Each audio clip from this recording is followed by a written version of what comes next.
Na mpira yuko hapa, ataweza kutueleza kwa wapi. Vile vile kuna kitabu ambacho amekiandika, ataweza kutueleza ni kwa nini alikiandika kitabu hiki. Na vile vile mtazamaji, katika makala ya Tembea Kenya, mwanahabari wetu Elvis Kosgei atatueleza kuhusu pango moja huko Mlima Elgon. Mtazamaji, tumekuandalia mengi, lakini kabla ya hayo yote tupate taarifa kuu.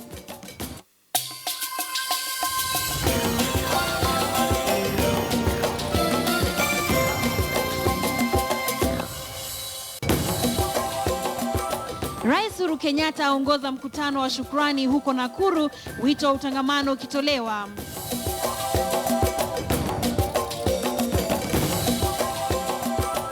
Na kodi afanya mkutano wake Kibra, Nairobi, na kutaka Jubilee kuwafidia waathiriwa.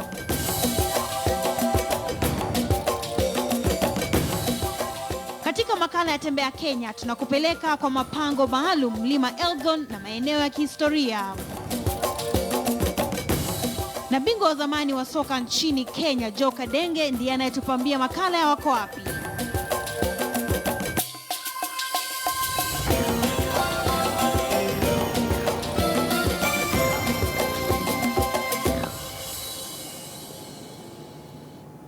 Karibu mtazamaji, jina langu ni Mary Kilobi na mtangazaji wa ishara ni William Sila. Rais Uhuru Kenyatta na naibu wake William Ruto wamewaongoza Wakenya katika ibada ya shukrani huko Nakuru. Katika hotuba zao, Kenyatta na William Ruto wamewataka Wakenya kutojihusisha na vitendo vinavyoweza kusababisha ghasia. Kadhalika, Uhuru wamewaonya wanasiasa watakaochochea wananchi kuwa watachukuliwa hatua kali. Na tuseme haleluya. Haleluya.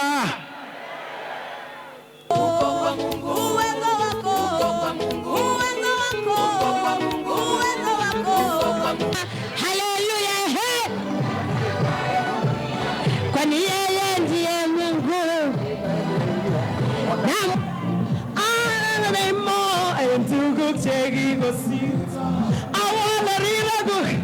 Kwa sababu sisi ndio tunaobeba mimba miezi 9, ninawaomba ya kwamba kina mama mugeuke muwe mabalozi wa amani hapa nchini. Sisi watu wengi walitukejeli. Mmoja hata aliniuliza akasema, wewe ni wakili aina gani ambaye anaenda kuomba badala ya kwenda kusoma sheria na kwenda kotini? Lakini nilimjibu ya kwamba hata wakili Mungu ndiye anaongelesha, hata judge Mungu ndiye anaongelesha, ndiye aone haki na aone mwanga. This country is being very well managed. Your Excellency, we are able to settle thousands of people within a very short time. I think the witnesses have clearly stated it. Thousands of people were resettled within a very short time. Let me speak from this podium today and say, going forward, we must say no to hate and bitterness that breeds division and divides our people. We must reject ethnicity that builds animosity amongst our people. Sisi hiyo chapter tumeifunga. Sisi hakuna pahali pengine tunaenda. Hakuna mtu mwingine sisi tutaruhusu apelekwe pahali popote. Kama kuna sheria, tuko na makoti yetu hapa. Mimi sitaki kuona Mkenya mwingine akitembea ile barabara sisi tumetembea. Na mtazamaji, huku haya yakijiri, kiongozi wa ANC Musalia Mudavadi ameishtumu serikali kwa kutozingatia mjadala wa ripoti ya TJRC. Mudavadi ametaja kuwa ripoti hiyo ilikuwa na umuhimu mkubwa sana kwa taifa la Kenya kuponya vidonda vya ghasia za baada ya uchaguzi wa mwaka 2007. Pia ameitaka serikali kuwajibika, huku akionekana kutounga mkono maombi ambayo yaliandaliwa katika uwanja wa Furaha katika kaunti ya Nakuru. There is the TJRC recommendation which talks about healing this country. It talks about the process of compensating the victims, the process of dealing with ethnicity, the process of bringing about national cohesion. This government has refused to debate or to allow the debate on the TJRC report to take place in Parliament. so that they can allocate resources to deal with the questions raised in the TJRC report. But they would rather use state money to go and conduct a different kind of prayer. Na mtazamaji, huku muungano wa Jubilee ukiandaa mkutano wa maombi huko Afraha Nakuru, CORD ilikuwa katika uwanja wa Laini 7 mtaani Kibera na kuitaka serikali ya Jubilee kuwafidia waathiriwa wa ghasia za baada ya uchaguzi wa mwaka 2008. Kadhalika wanataka tume huru ya uchaguzi na mipaka kuvunjiliwa mbali. Mwanahabari wetu Francis Mtalaki amekuwa huko na anatuarifu.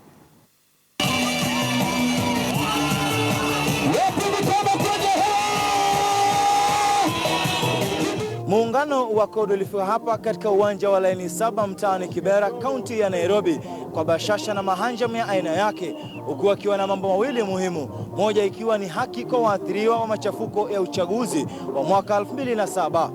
Na wale watu ambao ni kazi yao kutumia mali ya umma kuwafidia wale waathiriwa, wanatumia mali ya umma kwenda Nakuru kujipongeza na kujigamba. Swala la pili lilizingira kuhusiana na idara muhimu ambazo zinahusiana na uchaguzi wa humu nchini. Moja ni kuhusiana na idara ya mahakama kuweza kufanyiwa marekebisho, na pili ni tume ya IEBC ambayo CORD inapendekeza kutimuliwa nje.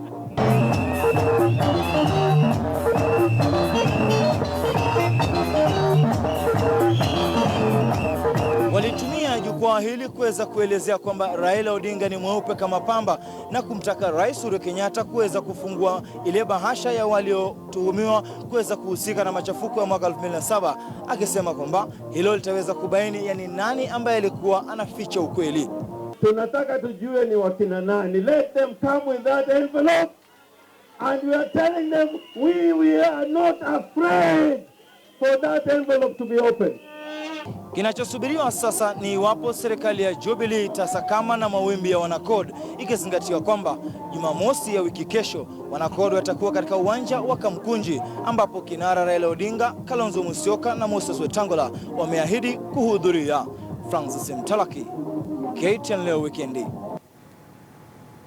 Na mtazamaji, tukiachana na siasa, mwanahabari wa shirika la The Standard ambaye anaandikia gazeti la Nairobian ameachiliwa baada ya kulala korokoroni. Maafisa wa polisi walikuwa wamemkamata David Odongo hapo jana kwa kuandika taarifa kuhusu bilionea moja Kimani Rugendo. Polisi walimzuilia Odongo katika kituo cha polisi cha Embakasi, ila hawakusema kosa alilokuwa amelifanya.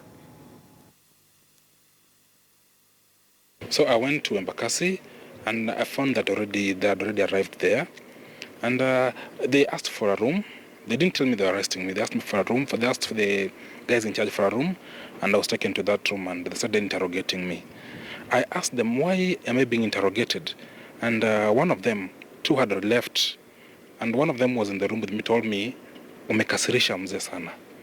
And they produced a copy of the Nairobian newspaper. 2 weeks ago, we done a story on a billionaire Kimani Rugendo. So he said, umekasirisha mzee. Mbona umeka mzee page 1? One of them was asking me. The two were out of the room by then. Only one was with me. Mbona umeka mzee page 1? Na hali ya furaha na shamra ilidhihirika mjini Maralal katika kaunti ya Samburu baada ya wasichana 300 waliokwepa kupashwa tohara kuhitimu baada ya mafunzo mbadala. Wasichana hao walifunzwa kuhusu muhimu wa elimu na ubaya wa upashaji tohara. Sherehe hiyo iliyoandaliwa na viongozi wa eneo hilo wakishirikiana na mashirika yanayopinga tohara ya wasichana ilibarikiwa na wazee wa eneo hilo ambao waliapa kupinga vikali tohara kwa mtoto wa kike. Ni sherehe ambayo kwa umbali ilionekana kawaida ya kudumisha mila na tamaduni za Wasamburu. Kwa jinsi wazee wa Kisamburu walivyojumuika kutoa baraka zao. Lakini hii ilikuwa sherehe ya kuwakaribisha wasichana 300 ukubwani bila kuwapasha tohara. Wasichana hao walipata mafunzo mbadala. Na leo kinyume na matarajio, wazee wa eneo hilo wakajitokeza kuwapa hongera na kuombea baraka, huku wakitizama mlimani anakoishi Mungu wao Nkai. Ni muhimu kujua hii madona isiwe pesa yao ni ile ya breakfast, ile ya kubeba kwa breakfast. Iwe ni pesa ya kuelimisha watu yetu, waelewe hii ni sheria na waelewe hii watawachaje. Mwanamke hana haki ya kufanya chochote. Mwanamke hana haki ya kutafuta kiti yoyote ya siasa. Ukisimama kutafuta kiti, wanaanza kukukagua sasa. Huyu hajatahiri. Ni hafla iliyoandaliwa na mashirika yanayopinga tohara ya wasichana na serikali, vile viongozi wa eneo hilo. Na nikisema vile nimeona tangu jana, wazee wa Samburu wakiangalia huko Ngiro wanasema tunaenda hivi na hivi. Swala la tohara kwa wasichana na ndoa za mapema limerudisha nyuma masomo ya mtoto wa kike, lakini tangu kuanzishwa kwa mpango huo mwaka 2013, idadi ya wanaolewa mapema na wanaopashwa tohara imeshuka pakubwa. Washikadau wametakiwa kutoa mafunzo juu ya tohara hiyo kwa jamii yote kwa jumla. Agnes Penda, KTN News. Na kwenye makala yetu ya kila juma ya Tembea Kenya, mtazamaji, mwanahabari wetu Elvis Kosgei amezuru eneo la Mlima Kenya na kutuambia kwamba kuna pahali ambapo, mtazamaji, eneo la kipekee ambapo ndovu huingia wenyewe na kutafuta jiwe mahususi ambalo ni vigumu kupatikana popote pale.